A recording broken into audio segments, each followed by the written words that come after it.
ถินทานคือสังฆทานบุญทานยิ่งใหญ่ข่าวสารเพื่อการประชาสัมพันธ์ขอเชิญร่วมทำบุญทอดกฐินสามัคคีทอดถวายอำเภอเมืองเชียงใหม่จังหวัดเชียงใหม่ตรงกับวันเสาร์ที่25พฤศจิกายนพุทธศักราช2566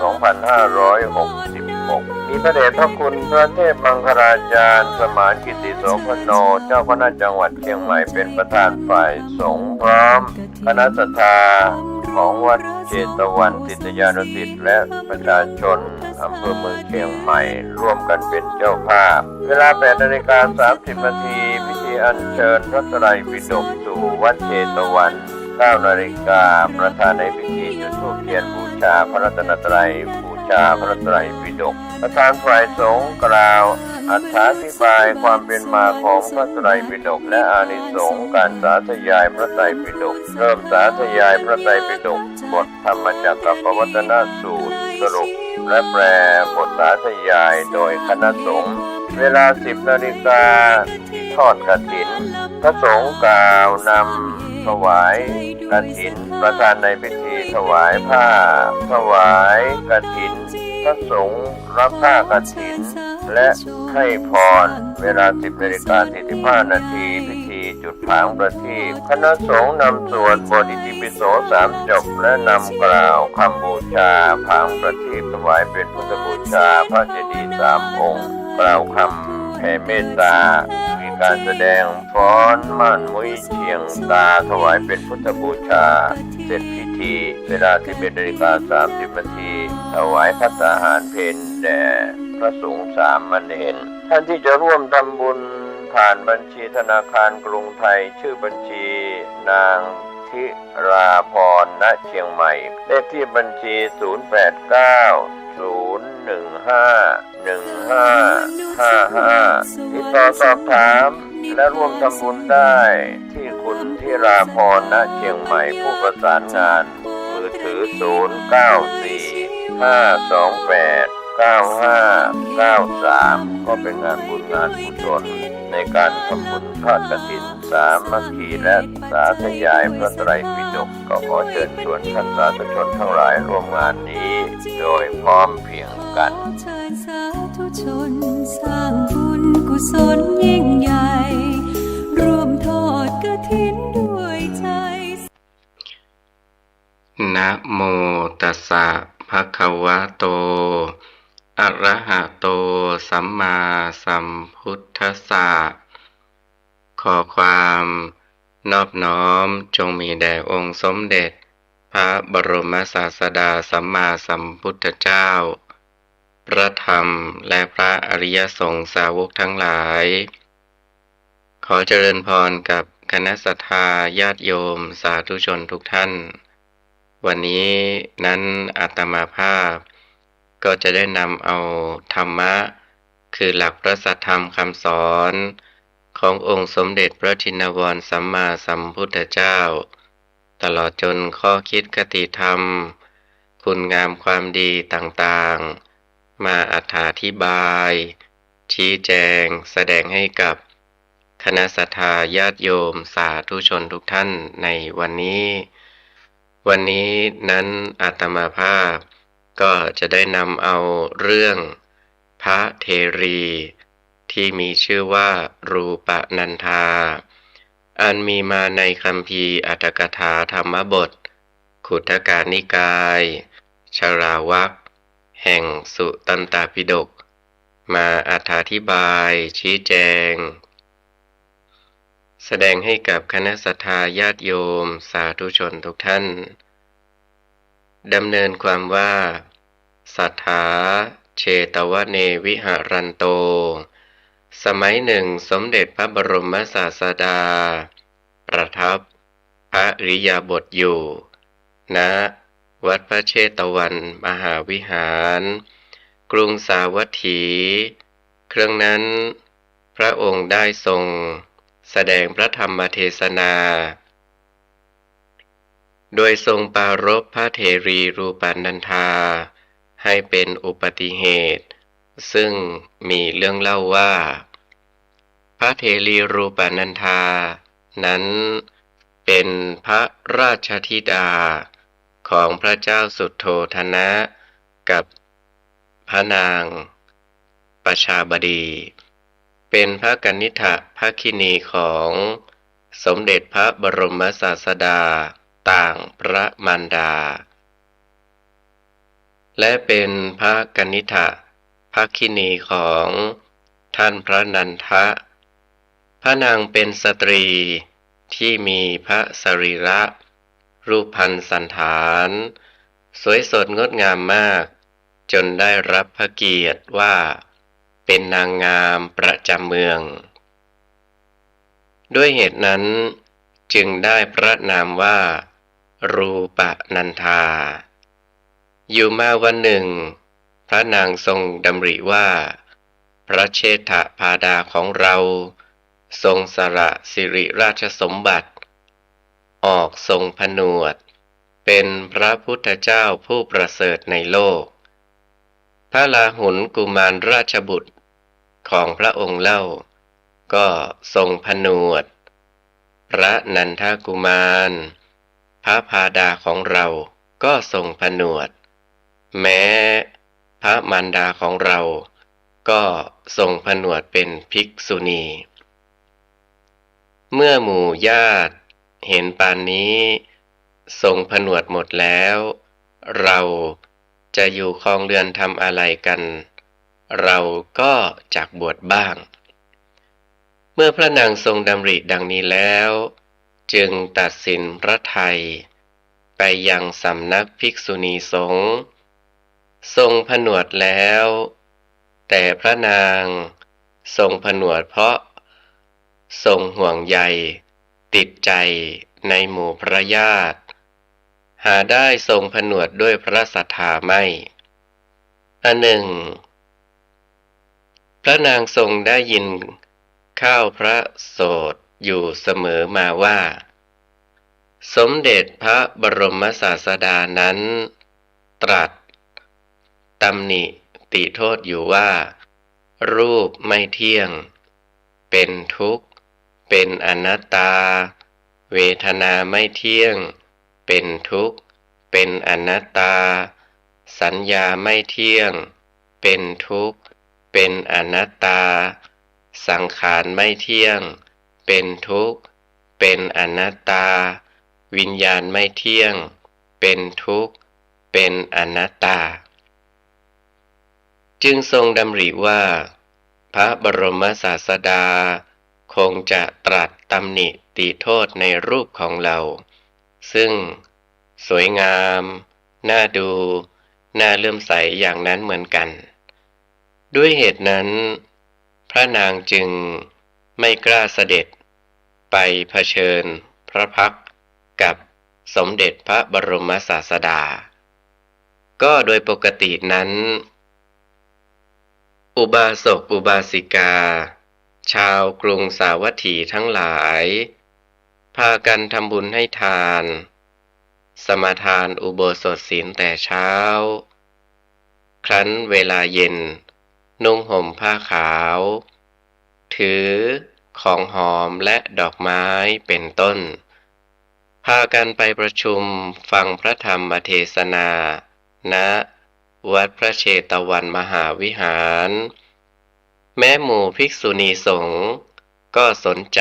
ใคร่ในพระธรรมเทศนาของพระบรมศาสดาพากันไปฟังพระธรรมเทศนาณวัดพระเชตวันมหาวิหารเช่นเดียวกันครั้นฟังพระธรรมเทศนาแล้วขากลับต่างก็พากันสนทนาสรรเสริญถึง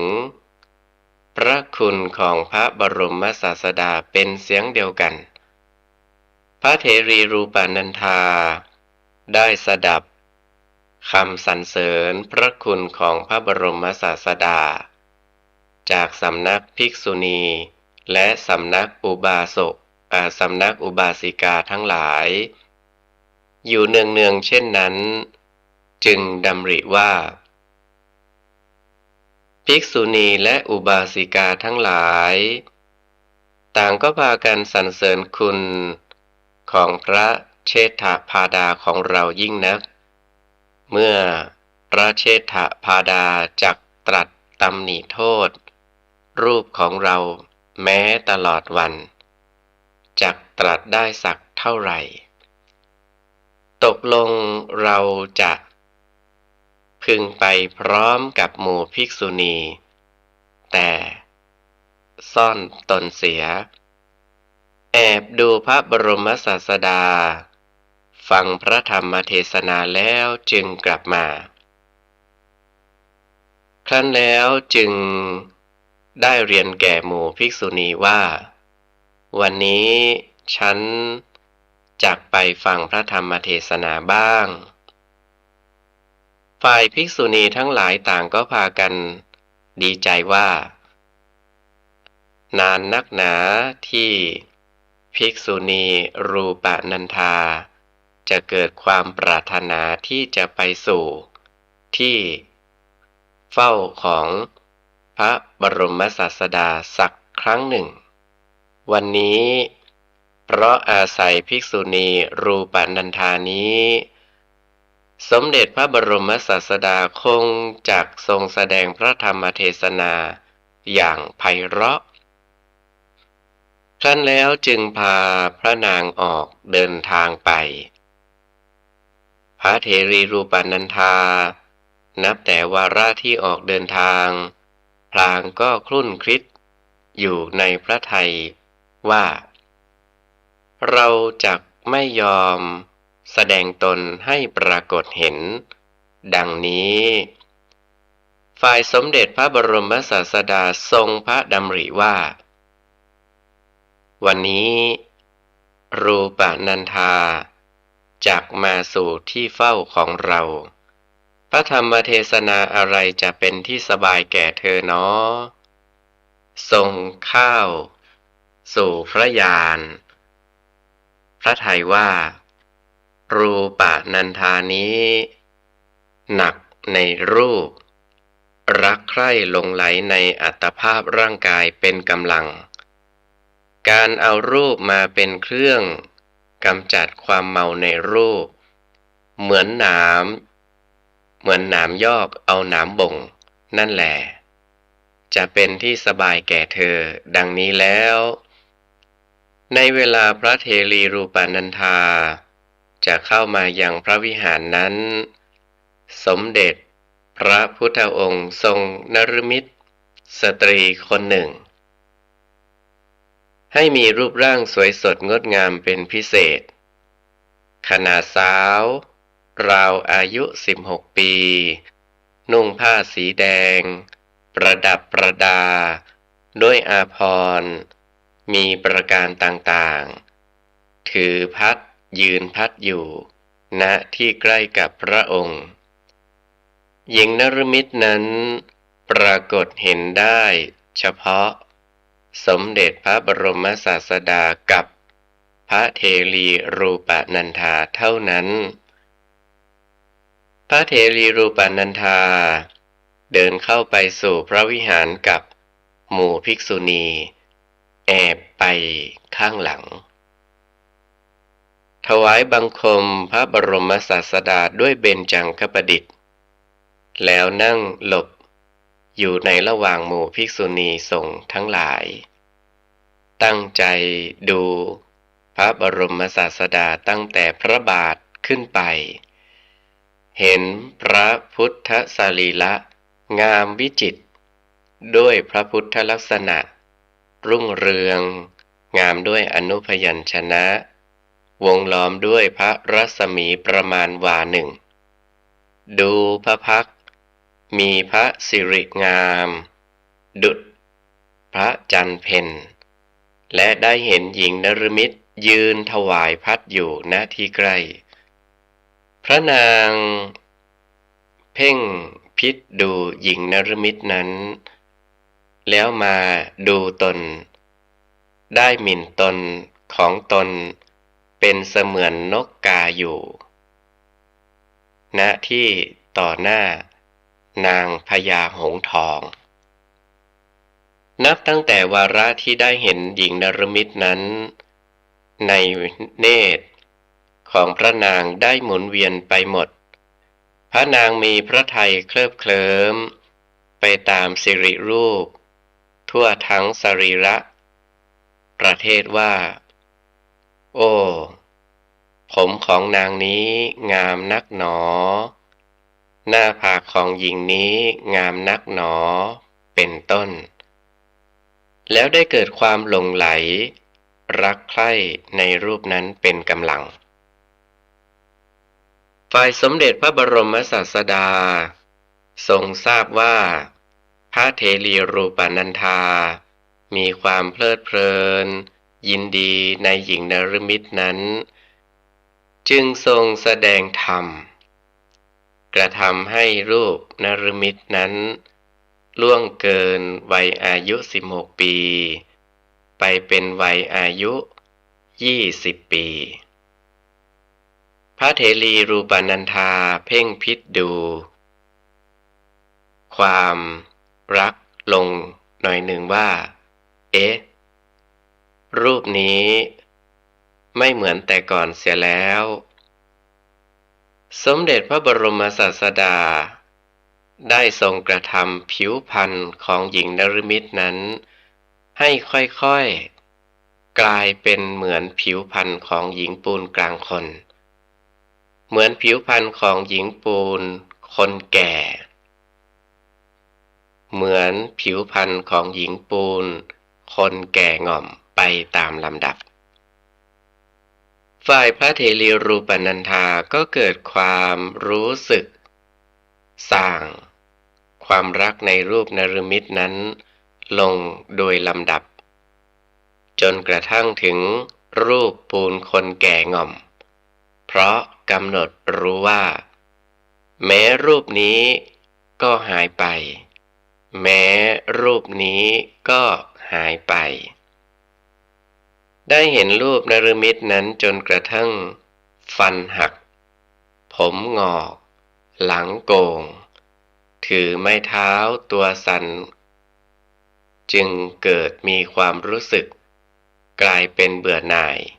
คลายความรักในรูปนั้นมากขึ้นในลำดับนั้นสมเด็จพระบรมศาสดาได้ทรงแสดงกระทำรูปหญิงนฤมิตนั้นให้พยาธิเข้าเบียดเบียนบีบคั้นในทันทีนั้นรูปหญิงนฤมิตนั้นก็ปล่อยไม้เท้าทิ้งพัดร้องครวญครางล้มกลิ้งเกลือกจมมูดและคูดของตนอยู่บนพื้นปฐพีพระเถรีรูปนันธาได้เห็นแล้วก็ยิ่งเกิดความเบื่อหน่ายคลายความรักมากขึ้นพระบรมศาสดาได้ทรงแสดงรูปหญิงนฤมิตนั้นให้ถึงแก่มรณะในที่สุดรูปหญิงนฤมิตนั้นได้ขึ้นพองอย่างน่าเกลียดในทันใดนั้นสายน้ำหนองและหนอนทั้งหลายหลั่งไหลออกจากปากแผลคือทวารทั้ง9เหล่าสัตว์ทั้งหลายมีแล้งและกาเป็นต้นก็มารุมกันยื้อแย่งจิกกินเป็นอาหารฝ่ายพระเถรีรูปนันธาครั้นพิจดูพัฒนาการอันปรากฏแก่หญิงนฤมิตเช่นนั้นแล้วก็ได้มองเห็นอัตภาพร่างกายโดยความเป็นอนิจจังว่าหญิงนี้ได้ประสบความแก่ความเจ็บและความตายณที่ตรงนี้เองแม้อัตภาพร่างกายของเรานี้ก็จะประสบความแก่ความเจ็บและความตายเช่นเดียวกันนี้แหละเป็นธรรมนิยามเพราะได้เห็นอนิจจังแล้วก็ย่อมเห็นทุกขังและอนัตตาของสังขารธรรมทั้งหลายในลำดับนั้นพบทั้ง3คือ กามภพรูปภพอรูปภพซึ่งเป็นที่รักใคร่ยินดีของสัตว์ทั้งหลายยิ่งนักนั้นได้ปรากฏเห็นแก่พระเทลีรูปนันธาเป็นเสมือนเรือนที่ถูกไฟไหม้หรือเหมือนซากศพที่ผูกติดไว้ที่คอจิตใจของพระนางก็มุ่งหน้าต่อพระกรรมฐานทำวิปัสสนาญาณให้เกิดขึ้นในขันธสันดานสมเด็จพระบรมศาสดาทรงทราบว่าพระเทรีรูปนันธาได้เห็นพระอนิจจังแล้วทรงพิจารณาดูว่าเธอจักสามารถกระทำที่พึ่งแก่ตนโดยลำพังได้หรือไม่ทรงทราบว่าไม่สามารถโดยลำพังจักต้องได้ปัจจัยภายนอกเข้าช่วยอุปถัมภ์จึงได้ทรงเลือกธรรมะอันที่จะเป็นที่สบายแก่พระเทรีรูปนันธามาแสดงโดยพระพุทธนิพนธกถาว่า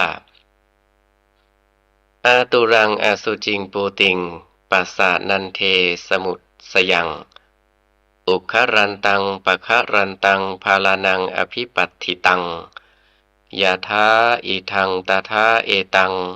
ยะถาเอตังตถาอิทังธาตุโยสุญญโตปัสสะ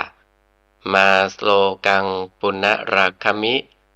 ภเวชันทังวิราเชตวาอุปสันตาจิรัสสะสิ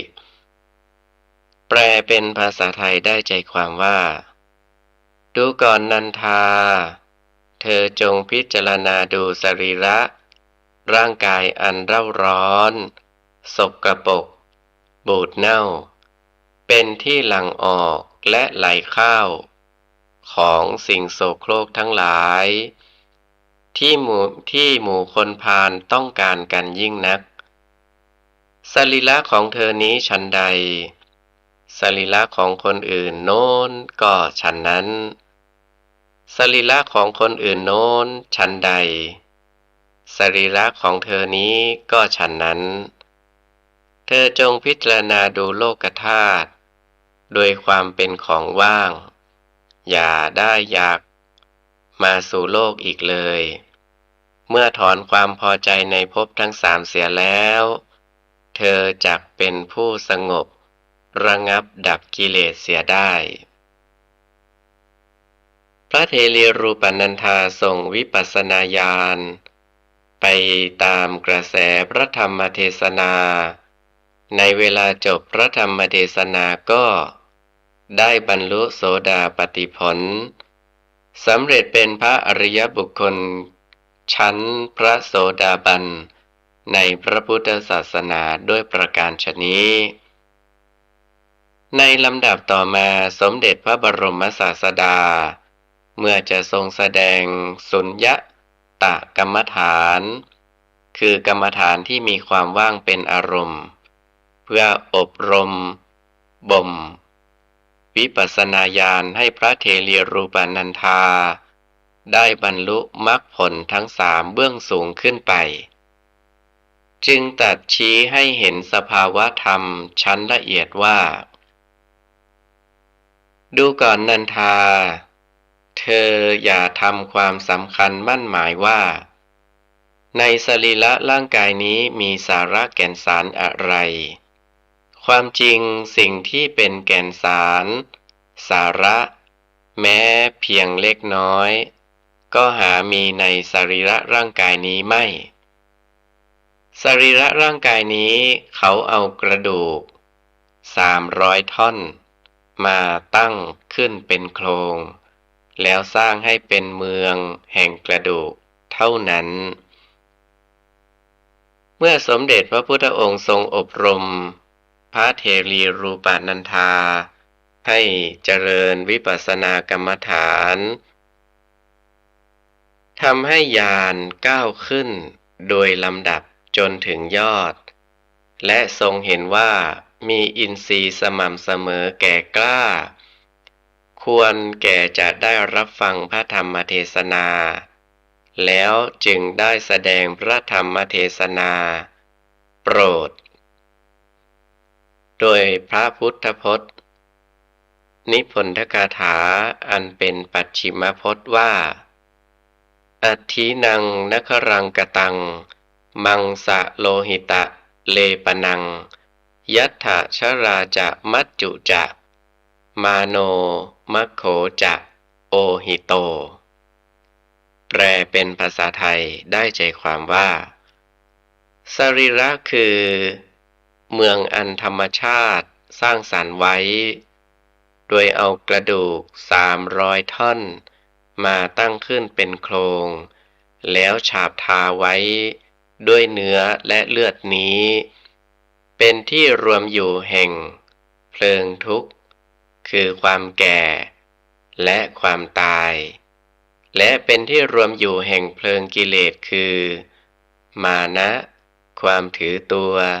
และมัคคะความลบหลู่คุณท่านฝ่ายพระรูปนันทาเถรีได้อบรมบ่มวิปัสสนาญาณให้แก่กล้าอยู่แล้วนั้นครั้นได้สดับพระธรรมเทศนาของสมเด็จพระบรมศาสดาอันเป็นดุจดวงดรุโนไทยที่ไขแสงให้โลกสว่างจบลงพระนางก็ได้บรรลุพระอรหัตตผลสำเร็จเป็นอรหันตขีณาสพบุคคลในพระพุทธศาสนาพระธรรมเทศนาครั้งนั้นได้สำเร็จเป็นคุณประโยชน์แก่มหาชนเหล่าอื่นเป็นอันมากด้วยประการฉะนี้ในลำดับนี้จะได้วิสัชนาอธิบายความในเนื้อเรื่องนิทานและในพระธรรมเทศนาเพื่อให้สาธุชนพุทธบริษัททั้งหลายได้เจริญด้วยศรัทธาและสติปัญญาในพระธรรมเทศนาให้ยิ่งขึ้นไปทั้งนี้โดยอาศัยหลักตามอรรถกถาในและโดยอัตโนมัตยาธิบายสืบต่อไปดังนี้ในท้องเรื่องของนิทานมีประวัติการกระจ่างแจ้งแล้วโดยมากจึงเป็นการไม่ลำบากที่จะวินิจฉัยแต่มีประเด็นที่ควรยกขึ้นมาพิจารณาเพื่อประดับสติปัญญาของท่านสาธุชนทั้งหลายดังนี้การที่ชาวพุทธเราแม้จะบังเกิดในตระกูลสูงและมีความเฉลียวฉลาดสามารถในโลกิยกิจมีประการต่างๆแต่ไม่เข้าจำศีลภาวนาไม่นำตนเข้าสู่วิปัสสนากรรมฐานขูดเกลาเหลาหล่อจิตสันดานให้บริสุทธิ์นั้นย่อมไม่เป็นสิ่งที่แปลกจากกฎของโลกธรรมดาเพิ่งเห็นตัวอย่างของพระนางรูปนันธาซึ่งเป็นพระกนิษฐภักขินีของสมเด็จพระบรมศาสดาพระผู้ทรงเป็นศาสดาของเทวดาและมนุษย์ไม่มีผู้อื่นเสมอเหมือนยิ่งกว่านั้นบรรดาหมู่พระปยุรญาติทั้งหลายจนที่สุดพระมารดาเลี้ยงก็ทรงมีความเลื่อมใสศรัทธาจนถึงออกทรงผนวดบวชในพระพุทธศาสนาแล้วส่วนพระนางรูปนันธายังคงเหลือเป็นมิจฉาทิฏฐิอยู่มานานดังปรากฏในท้องนิทานนั้นทั้งนี้ก็เพราะอวิชชาและตัณหาเป็นมูลฐานอันสำคัญที่เข้าทำหน้าที่กีดกันกางกั้นมิให้บุคคลเข้าสู่ธรรมะในพระพุทธศาสนา ตามในแห่งปฏิจจสมุปบาทท่านแสดงไว้ว่าอวิชชากับตัณหาเป็นมูลรากให้เกิดสิ่งต่างๆขึ้นมาในโลกอวิชชาเป็นเหตุส่วนอดีตตัณหาเป็นเหตุปัจจุบันแต่ทั้งสองย่อมเป็นปัจจัยแก่กันและกันอยู่เสมอคือเมื่ออวิชชาทำหน้าที่เป็นเหตุอดีตตัณหาก็เข้าช่วยอุปถัมภ์เมื่อตัณหาทำหน้าที่เป็นเหตุปัจจุบันอวิชชาก็เข้าช่วยอุปถัมภ์เช่นกันโดยปรมัตถนัยตัณหาก็คือโลภะเจตสิกอวิชชาก็คือโมหะเจตสิกโลภะกับโมหะย่อมเกิดร่วมกันในจิตดวงเดียวกันต่างแต่ผลัดกันทำหน้าที่เป็นหัวหน้าหรือเป็นใหญ่เท่านั้นคำว่าอวิชชามิได้หมายว่าไม่รู้อะไรคนรู้แสนที่จะสารพัดรู้แต่รู้ในทางหรือในสิ่งที่ไม่ควรจะรู้เช่นรู้แต่ผิวเผินรู้แต่สิ่งที่โลกสมมุติบัญญัติแต่ไม่รู้สภาวะตามที่เป็นจริงอย่างนี้เรียกว่าอวิชชาส่วนตัณหานั้นหมายถึงความหลงติดในกามอารมณ์คือติดรูปเสียงกลิ่นรสโผฏฐัพพะและธรรมารมณ์ด้วยความสำคัญผิดว่าเป็นของจริงเป็นสิ่งที่จีรังถาวรและเป็นของสวยงามตามที่โลกสมมุติอันเป็นมูลฐานให้หมู่มนุษยโลกต้องแข่งแย่งแข่งดีถึงปล้นสะดมข่มขู่ตลอดถึงจู่โจมโถมกำลังเข้ารบราฆ่าฟันกันเป็นมหันตพินาศก็เพราะว่าตัณหานี้เป็นตัวการมีอวิชชาเป็นกำลังสนับสนุนเพราะอวิชชาความหลงผิดเป็นเครื่องส่งเสริมตัณหาให้กระทำหน้าที่ติดมั่นยึดมั่นอยู่ในกามอารมณ์นั้นๆอย่างไม่ถอยหลังไม่ยอมเชื่อฟังว่าจะถูกจะผิดอย่างไรเข้าในหลักที่ว่าบุคคลผู้โลภผู้โกรธผู้หลงย่อมมองไม่เห็นเหตุและผลดังนี้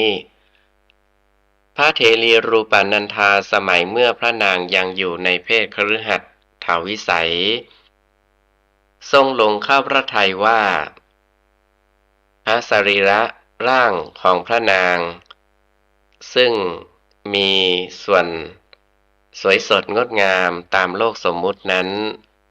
เป็นสิ่งที่เลอเลิศประเสริฐกว่าสิ่งใดๆทั้งนี้ก็ด้วยอำนาจอวิชชาปกปิดไว้มิให้เห็นความจริงแล้วทำหน้าที่อุปถัมภ์ตัณหาให้ติดมั่นยึดมั่นในพระรูปนั้นโดยอาการเพลิดเพลินเจริญใจจนปรุงแต่งให้สำคัญผิดไปว่าสมเด็จพระบรมศาสดาซึ่งทรงแสดงพระธรรมเทศนาตามสภาวะธรรมที่เป็นจริงว่ารูปตลอดถึงเวทนาสัญญาสังขารวิญญาณซึ่งรวมเรียกว่าขันธ์ห้าเป็นอนิจจังแปรเปลี่ยนเป็นทุกข์ทนอยู่ไม่ได้เป็นอนัตตาหาตัวตนและเจ้าของมิได้เป็นการที่ทรงตำหนิติโทษของรูปร่างโดยไม่มีเหตุผลความสำคัญผิดนี้ได้ปิดบังกางกั้น พระนางมิให้เข้าสู่พระธรรมในพระพุทธศาสนา และห้ามพระนาง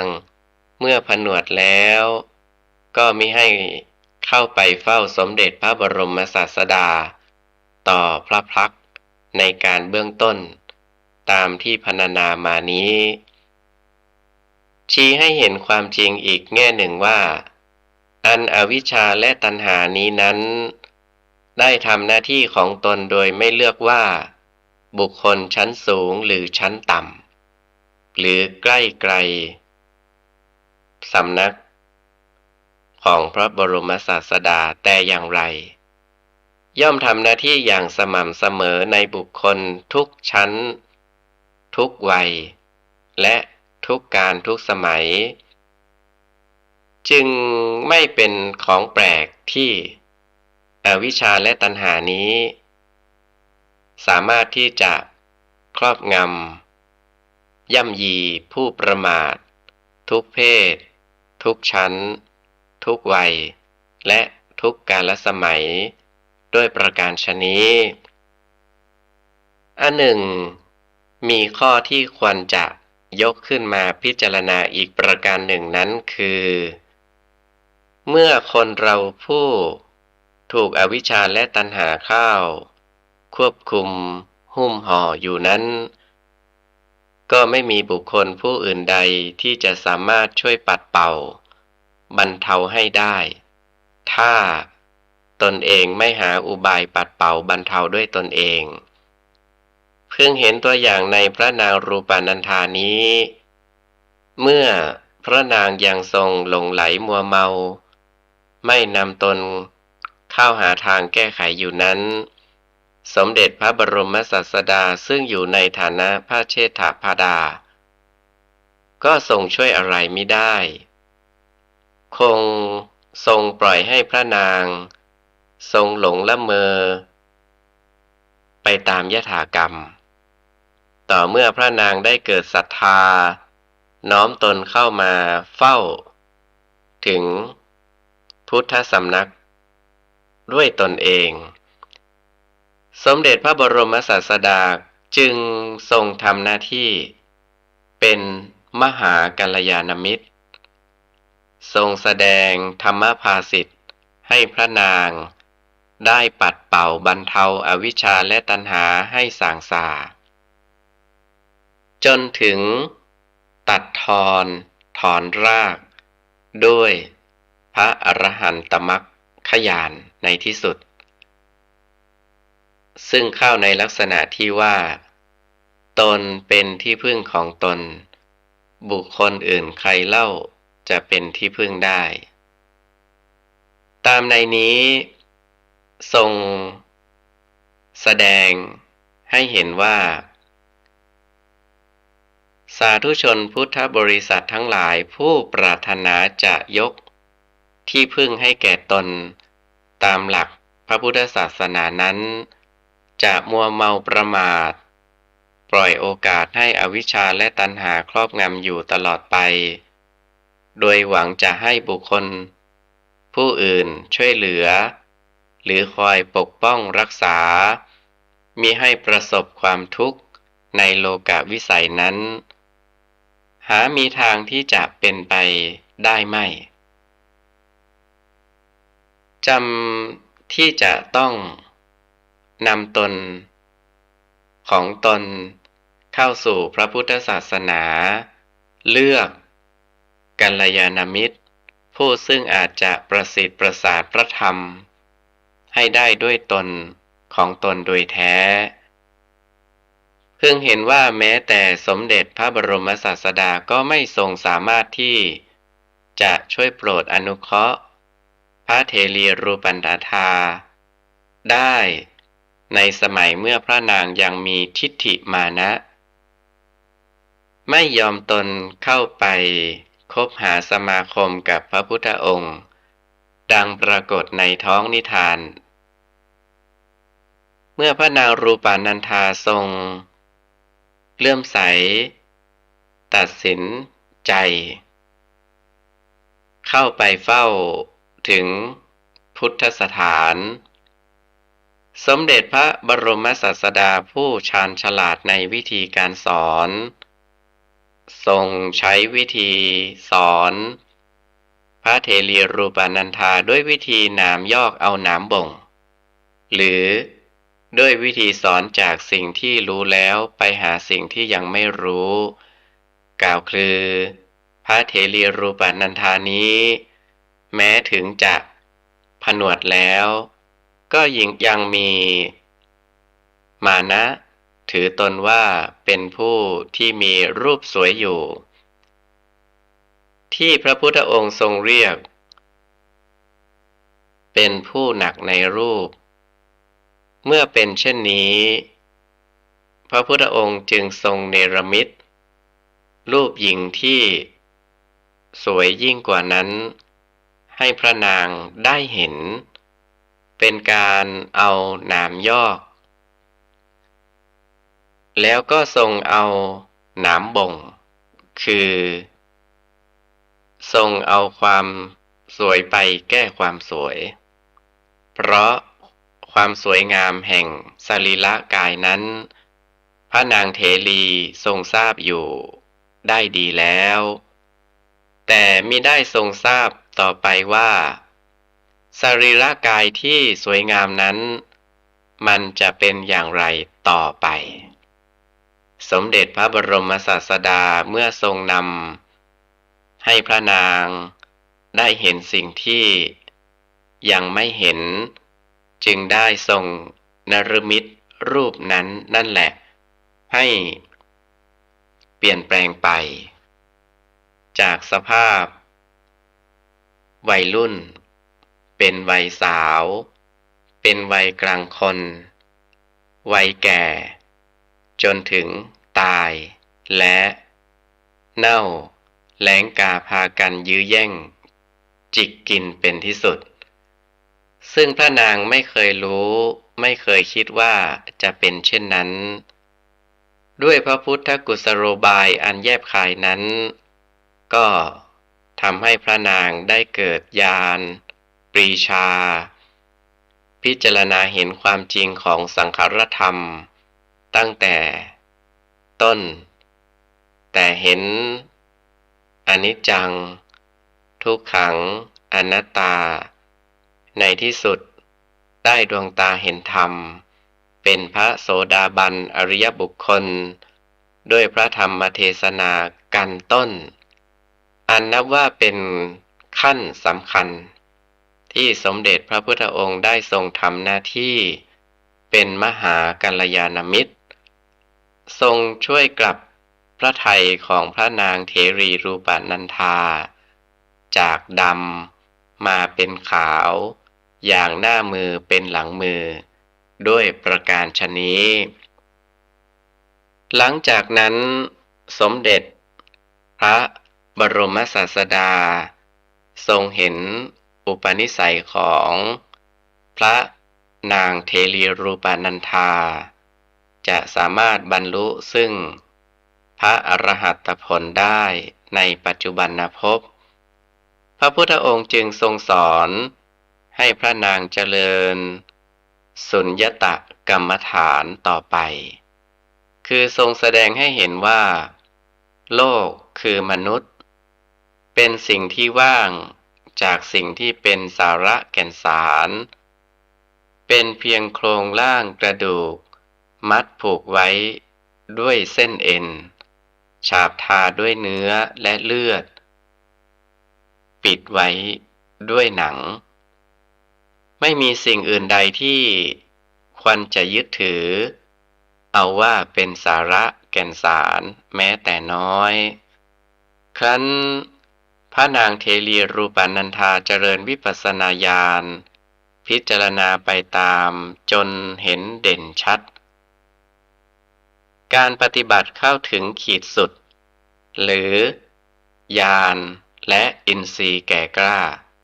ควรแก่ที่จะได้รับฟังพระธรรมเทศนาแล้วพระพุทธองค์จึงตรัสพระธรรมเทศนากันที่สองว่าสรีระคือเมืองอันธรรมชาติสร้างสรรค์ไว้ โดยเอากระดูก300 ท่อนมาตั้งขึ้นเป็นโครงแล้วฉาบทาไว้ด้วยเนื้อและเลือดนี้เป็นที่รวมอยู่แห่งเพลิงทุกข์คือความแก่และความตายและเป็นที่รวมอยู่แห่งเพลิงกิเลสคือมานะความถือตัวมัคคะความลบหลู่คุณท่านในเวลาจบพระธรรมเทศนาครั้งนี้พระนางรูปนันทาเถรีก็ได้บรรลุถึงขั้นพระอรหัตผลเป็นพระอริยบุคคลชั้นสูงสุดเป็นอันหมดภพสิ้นชาติไม่มีการอุบัติบังเกิดในโลกธาตุอีกต่อไปพระธรรมเทศนากันนี้ก็อยู่ในวิธีหนามยอกเอาหนามบ่งนั่นแหละเพราะพระนางเทรีรูปนันธาสำคัญมาแต่เดิมว่าสรีระเป็นสิ่งที่สวยงามมีคุณค่ายิ่งกว่าสิ่งอื่นใดจนเป็นเครื่องกั้นพระนางไม่ให้เข้าสู่พระพุทธศาสนาถึงแม้ว่าสมเด็จพระบรมศาสดาจะได้ทรงถอนมานะทิฏฐิของพระนางให้เสื่อมคลายหายไปแล้วในพระธรรมเทศนากันแรกแต่ก็ยังไม่ละเอียดแจ่มแจ้งถึงที่สุดฉะนั้นในพระธรรมเทศนากันนี้พระพุทธองค์จึงทรงแสดงให้เห็นแจ้งละเอียดลงไปอีกชนิดที่ใช้เข็มทิ่มแทงหนามจนให้สิ้นสงสัยอันเป็นใจความว่าอันสรีระร่างกายของเรานี้นั้นธรรมชาติได้สร้างขึ้นให้เป็นเมืองกระดูกซึ่งเอากระดูกมาตั้งเป็นโครงมัดไว้ด้วยเอ็นฉาบทาด้วยเนื้อและเลือดแล้วทำผิวไว้ด้วยหนังเพื่อเป็นที่รวมแห่งชลาอันมีความเสื่อมเป็นลักษณะและแห่งมัจจุราชอันมีความตายเป็นลักษณะและแห่งมานะอันมีความเมาเพราะอาศัยสมบัติเป็นลักษณะและแห่งมัคคะความลบหลู่ซึ่งมีอันกระทำความทำดีของผู้อื่นให้เสียไปเป็นลักษณะความใคร่กายความใคร่ใจมีประการต่างๆเห็นปานนี้ย่อมรวมลงอยู่ในสรีระร่างกายอันนี้นอกเหนือไปจากนั้นสิ่งอื่นที่ควรที่จะถือเอาเป็นสาระอะไรไม่มีเลยดังนั้นวันนี้อาตมาภาพก็ได้นำเอาเรื่องของพระเทรีชื่อว่ารูปนันธาได้มาอธิบายชี้แจงแสดงให้กับญาติโยมสาธุชนทุกท่านก็สมควรแก่เวลาขออำนาจคุณพระศรีรัตนตรัยคือคุณของพระพุทธเจ้าพระธรรมและก็พระอริยสงฆ์ตลอดจนคุณงามความดีของญาติโยมสาธุชนทุกท่านที่ได้กระทำบำเพ็ญมาจงเป็นตบะเป็นเดชะเป็นพลวะปัจจัยหนุนนำให้กับญาติโยมสาธุชนทุกท่านจงประสบจตุรพิธพรชัย4ประการกล่าวคือมีอายุวันนะสุขะภาละปฏิภาณธนสารสมบัติมีความสุขกายสุขใจเจริญในธรรมะขององค์สมเด็จพระบรมศาสดาสัมมาสัมพุทธเจ้าทุกท่านทุกคนเทอญพรรษาถึงขึ้น15 ค่ำเดือน12 ข่าวสารการกุศลกำหนดพิธีทำบุญทอดกฐินมหาวิทยาลัยเชียงใหม่ประจำปีพุทธศักราช 2566 ตรงกับวันเสาร์ที่ 25 พฤศจิกายน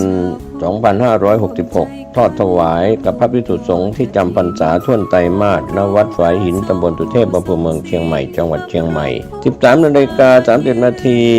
ตั้งขบวนแห่องค์กฐินและบริวารของมหาวิทยาลัยเชียงใหม่ขบวนแห่องค์กฐินและบริวารจากทุกคณะสถาบันสำนักและส่วนงานต่างๆพร้อมกันชมการแสดงของชมรมพื้นบ้านล้านนาสโมสรนักศึกษามหาวิทยาลัยเชียงใหม่ 14 นาฬิกา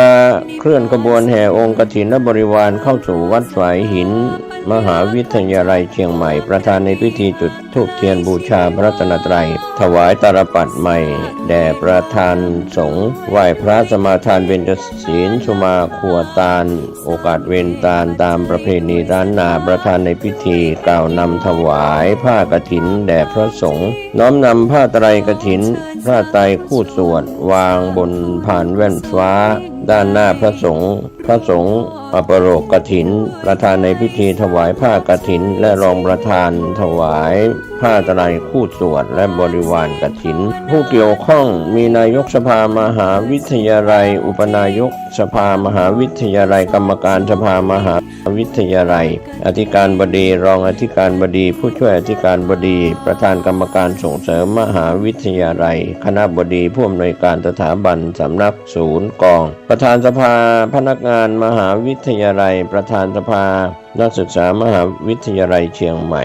นายกสโมสรนักศึกษามหาวิทยาลัยเชียงใหม่ประธานคณะกรรมการกลางหอพักนักศึกษามหาวิทยาลัยตามลำดับต่อจากนั้นพระสงฆ์อนุโมทนากรวดน้ำรับพรเป็นเสร็จพิธีก็เป็นส่วนบุญส่วนกุศลการทำบุญทอดกฐินกับพระสงฆ์ที่จำพรรษาท่วนไตรมาสของวัดฝายหินตำบลสุเทพอำเภอเมืองเชียงใหม่จังหวัดเชียงใหม่25 พฤศจิกายนเวลา 13 นาฬิกาเป็นต้นไปณวัดฝายหินตำบลสุเทพอำเภอเมืองเชียงใหม่จังหวัดเชียงใหม่เชิญท่านร่วมอนุโมทนาร่วมทำบุญติดต่อสอบถามรายละเอียดเพิ่มเติมได้ที่หมายเลขมือถือ 0879152924 ได้ทุกวัน สุขแท้จริงเพิ่มบุญกุศลสูงยิ่งบุญทอดกฐิ